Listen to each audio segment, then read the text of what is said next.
Hi, and welcome to SUSECON Digital 2022. You have joined our Cloud Native at the Industrial Edge session. In this session, we will take a look at some of the opportunities in industrial systems. We will discuss what value Cloud Native has for industrial solutions. Of course, we should be aware of the challenges we are facing in industrial systems. And then we'll talk about the direction that the industrial edge is moving toward. Finally, I demonstrate a Cloud Native update to a mock industrial system. My name is Mark Abrams. I'm a Cloud Native Edge Specialist here at SUSE. I hope you find value in this presentation. So, what are the opportunities at the industrial edge? In every industry, there's always room for improvement. A few areas that we should look at as opportunities which may be resolved using Cloud Native technology include remote management of operational technology, application lifecycle management, how can we deliver software updates, security patches, and bug fixes faster to industrial systems, configuration management, similar to application lifecycle management, systems which operate with or from configuration data are candidates for improvement. Of course, data collection and analysis is a hallmark of channels for improvement at the industrial edge. All of these can benefit from some aspect of a Cloud Native solution. I'm sure many of you are questioning whether Cloud Native has value at the edge. I mean, aren't the edge and cloud so different? Well, of course, the industrial challenges around compute are different than data center challenges. Data center, of course, is where Cloud Native was born. The industrial solution is also different than the data center solution when it comes to Cloud Native. We use the term Cloud Native because there is generally a common understanding about practices stemming from Cloud Native operations. And I assure you, many of those practices have value no matter where you have compute infrastructure. In spite of the differences between data centers and edge compute, the value proposition of using Cloud Native to solve for the industrial challenges is very high. This is reflected in large-scale collaborations by well-known industrial players. For example, have a look at what the Industry Fusion Foundation is doing with Cloud Native, and that is just the tip of the iceberg. Here's a short list of some of the value seen at the industrial edge when using Cloud Native. Operational consistency. Regardless of the underlying system, the deployment of software and firmware can be consistently managed across the factory. Autonomy. With well-architected systems, we can separate the hardware from the firmware from the app or configuration it runs. System expansion and variance. Cloud Native is like a set of building blocks, making it easy to add or change components of a running system easily and consistently. And after all that, we can still take advantage of some of the core Cloud Native features that you already think of, like availability and resiliency. Of course, the industrial edge is not without its challenges. In the end, the system as a whole is considered operational technology, and the value of Cloud Native comes from the modularity and integratability of the building blocks. This is an area that the Industry Fusion Foundation is working on. The IFF is looking to create a vendor-agnostic approach to providing consistency and modularity across vendors, manufacturers, and operators. And at the heart of it is a Cloud Native solution. So where's the industry going? Today, industrial edge solutions are focused primarily on data collection and analysis. There is additionally some remote management of the Cloud Native solutions. There is still much to be explored and implemented. There are big improvements to come for the industrial edge. The most obvious carryover from Cloud Native is probably software automation via containerization. In some industrial solutions, this has already been implemented. Containerization is interesting because it gives consistency to a runnable component of the system. What we've discovered with containerization is that containerization alone is not enough. When you have a lot of containers, they can be hard to manage. So we also need management of the container solution. This is one area where cloud native really shines. Cloud native practices give us the ability to manage, monitor, and update systems in place, all from a remote location if desired. By implementing a cloud native solution, we get additional benefits too. For example, rather than shipping data collected from these systems back up to the cloud, we can process the data locally. In addition, using cloud native practices, we can simply add something like a machine learning capability to the overall cloud native solution as a resource to be used as needed. What other resources could you add? They could be added too. Looking at the big picture of a factory floor, the ability to change how a line operates or which tools run in which line in which order is a fundamental part of the industrial challenge. And cloud native brings a Lego-like modularity using standards and common interfaces as a viable solution to that challenge. I would like to demo for you a robotic arm that receives updates to its configuration via a cloud native interface. So this is the architecture of the arm that I'm going to demonstrate. Now I talk about a robotic arm, but it's not an industrial robotic arm. It is a humanoid robotic arm, something that I built years ago, and I pulled it out of the attic, well, my basement. I don't have an attic, but I pulled it out of the basement. It's a little rusty, so to speak. I mean, it's made of plastic, so there's no actual rust, but it's definitely mechanically could use some improvement, but it functions for the demonstration that I wanted to do. So on the left-hand side, you can see that I've got the box, the block for the robotic arm, and that arm has a controller with an EEPROM configuration. So I can modify that configuration to run a program in the arm as desired. That is connected to a computer that has a I2C controller. So both the robotic arm in I2C, I2C language, the robotic arm is the slave and the server is the master. So the server has a cloud native stack on it, and I can access the I2C controls through a microservice. Now that server is connected up to my Rancher instance, and I can make modifications to the code, the configuration that I want to change in the robotic arm. And that's the little smiley face would be a human interaction or some other API, right? Making the change, makes a config update. And then using the Rancher management system and Fleet, I will change the Git repository. Now, the way Fleet works, it bundles up that software into a package, and the bundle just sits there until the server checks in. The server checks in and says, hey, do you have anything for me? Turns out I do. I have a configuration change for the robotic arm, so it pulls it down. And then what that microservice does is that it's a job. It connects to the I2C bus, finds its target, makes a change to the EEPROM on that target, and the arm changes how it operates. And I'm going to show you that now. So here's the robotic arm. And you can see that it's just this 3D printed humanoid robotic arm. And basically, let me see if I can get the video started here. Here we go.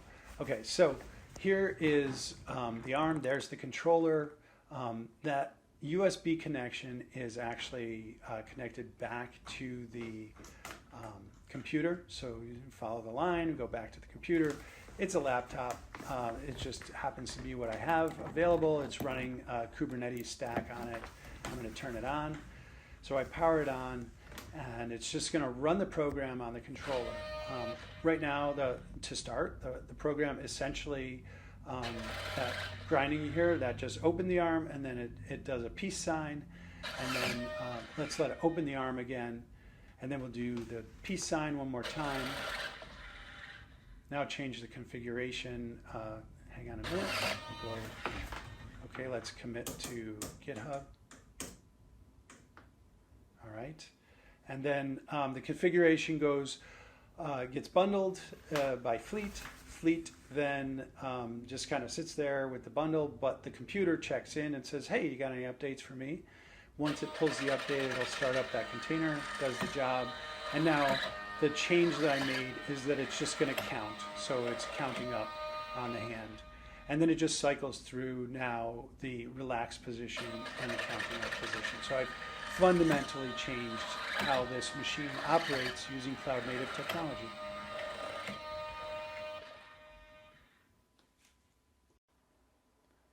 So we just looked at the robot arm physical system, which is on the left side of this diagram. Let's take a look at the software side. This is the Rancher Management Console. It allows me to manage downstream clusters, just like the one that we have driving the robot arm configuration change. Rancher is designed to manage multiple clusters. In this case, I'm focused here on just the single cluster that we're using for the robot arm demo. So this is the cluster dashboard, and I access it through this menu system here. You can see there are actually two clusters being managed here. The robot arm demo is the Kubernetes cluster that's running on the laptop that you saw in the previous video. You saw the laptop sitting next to the robot arm. That's the cluster that we're looking at right now. So in the cluster dashboard, I get some overview stuff, but what I really want to show you is my deployment. My deployment is this FT232H runner, and it's an FTDI driver. And essentially this deployment is using a config map to read a Python script and to execute a Python script. And the config map tells it which Python script to execute. So this deployment is simply a loop written in Python, and it loops through, it checks the config map. Hey, has it changed? No, it didn't change. Okay, do nothing. Yep, it changed. All right, let's change the configuration on the controller. So it's going to write out using I2C. It's going to hit that robot controller, change the configuration, and then that gets picked up and drives the robot as you saw it. So the config map, let's take a look at that. And that is just very simply a key value pair. This gesture equals count.py. Originally, this said default.py. The default is both hard-coded into the EEPROM, so when it reboots, it starts with the default program, which is the peace gesture. And in my default configuration, I had the peace gesture. And then when I committed my code change, the code change was simply to add this count.py, or to swap out the default for count.py. And count.py is the instruction set for running this other gesture, which does the count gesture. So this is the basics of Kubernetes, but then within Rancher, we also have this section called Fleet Management, or Continuous Delivery. Continuous Delivery is the user interface to Fleet Management. And essentially, it's watching the Git repository where I committed my change. And let's go in and take a look at that configuration. So this is a custom resource called a Git repo. This custom resource is watching this repository. That's where I committed the change. You can actually go check this out. The code is all there. The code for the controller, the Python code that is part of the deployment, the config maps. The config map is there. The Python scripts that actually execute on the controller, or run the code down to the controller, all out there. So you can check that out. Essentially, when it does the Git repo through Fleet, though, it's only looking at this one path to Fleet Live. All the rest of it is for different parts and testing and stuff like that. So, and then it deploys to this one cluster. Now, Fleet can do a whole lot more than that. You can do hundreds, thousands of clusters from Fleet. You can do all sorts of management and overlays and specialty things. So this is really overkill for the use of Fleet, but it shows the whole process from end to end of making a code change that gets propagated down to an industrial system.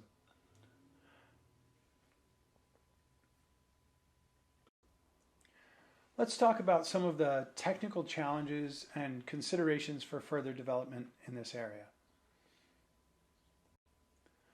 The demo uses a single master in a two-wire protocol.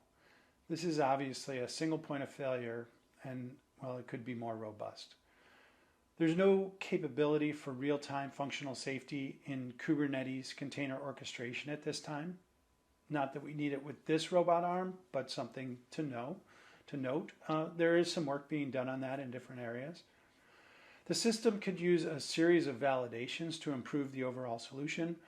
For example, how do we know the physical target system is the correct system?